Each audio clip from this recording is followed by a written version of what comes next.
उत्तर प्रदेश की राजधानी लखनऊ में हाल ही में हुई आगाजनी ने पूरे देश को झकझोर कर रख दिया। इस भयावह घटना के बाद प्रयागराज विकास प्राधिकरण पीडीए ने शहर में संचालित कोचिंग संस्थानों की सुरक्षा व्यवस्था की व्यापक जांच शुरू कर दी है।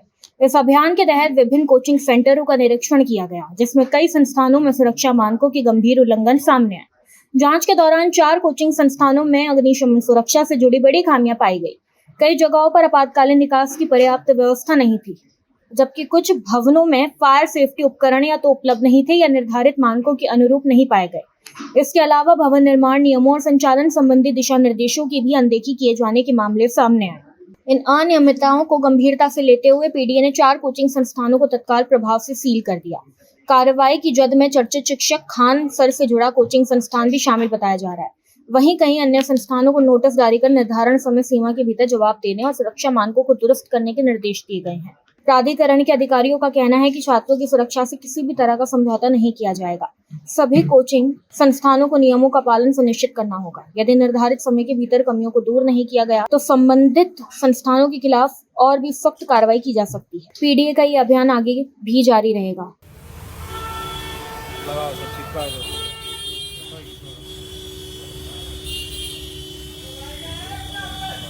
लखनऊ में हुए कांड के मद्देनज़र आज हम लोग जो पूर्व में 50 कोचिंग संस्थानों को चिन्हित किए हैं, उसमें से 3 कोचिंग संस्थान, जैसा कि आप अवगत हैं, टारगेट ऑन, एग्जामपुर और सुपर क्लासिक हम सील कर चुके हैं। आज ये चौथी कोचिंग है, खान कोचिंग।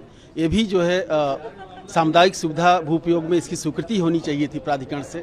स्वीकृति उपरांत कंप्लीसन लेने के बाद इसमें इनको अध्यासन करना चाहिए था, कोचिंग खोलना चाहिए था, लेकिन इन्होंने किसी भी मानक को पूरा नहीं किया, जिसकी वजह से ये कोचिंग संस्थान आज सील किया गया है। और कई कोचिंग संस्थान है, 50 कोचिंग संस्थान है, जिस पे बहुत तेजी से आप कार्रवाई देखेंगे, सील की कार्रवाई, जो भी मानक को पूरा नहीं कर रहे हैं। देखिए, मानक को पूरा तो करना चाहिए, हिसाब से जो लगता है हमारे हिसाब से सभी नियमों को पालन करना चाहिए, लेकिन एक हिसाब से लगता है कि हमारी कोचिंग को भी डिस्टर्ब किया जा रहा है। कम से कम एक दिन के लिए अगर पढ़ाई अगर नुकसान होती है तो हम लोग भी जिम्मेदार हैं, और मतलब कि हम लोग भी सोचते हैं कि अपने पढ़ाई हम जारी कर रखें। अगर नुकसान तो हम लोग का भी है, छात्र हित का भी होता है कि ऐसे लगता है कि अपना अगर एक दिन का मिस होता है तो मतलब कि हम लोग कितना दिन पीछे चले जाते हैं, कुछ का कोई अंदाज़ा नहीं है अगर देखा जाए तो मैं तो यही कहूँगा कि सभी मानों को जल्दी से पूरा करके कम से कम कोचिंग को स्टार्ट किया जाए, ताकि हम लोग क्लासेस प्रॉपर मतलब कि कंटिन्यू ले सकें अपने हिसाब से। क्योंकि अगर नहीं चालू किया जाएगा तो कि आने वाले समय में 6 महीने में हम लोग का यूपी पुलिस का एग्ज़ाम भी होने वाला है,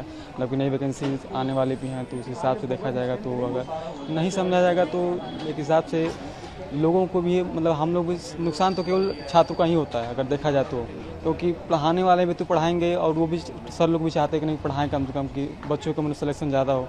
अगर सिलेक्शन नहीं होगा तो मतलब कि क्या मतलब पढ़ने का भी, हम लोग भी माता पिता भी पैसा भेजा है कि मतलब कि कैसे कैसे हम लोग रह करके तैयारी कर रहे हैं, कोई मतलब कि इशू तो है नहीं है, बस हम लोग को बस झेलना पड़ता है कि मतलब कि कोचिंग बंद हो तो हम ही लोग झेलें।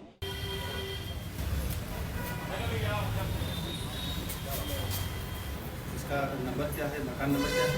मकान नंबर ऐसा कोई नक्शा आधा काम नहीं कि बस खींचा के जमा हो। जब बताओ तब के तक कोचिंग कर सील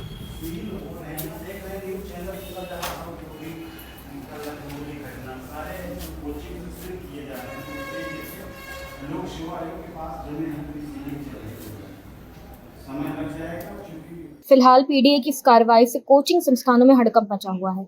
अब सभी की नजर इस बात पर है कि नोटिस पाने वाले संस्थान तय समय में सुरक्षा मानकों का पालन कर पाते हैं या नहीं। इस खबर में बस इतना ही।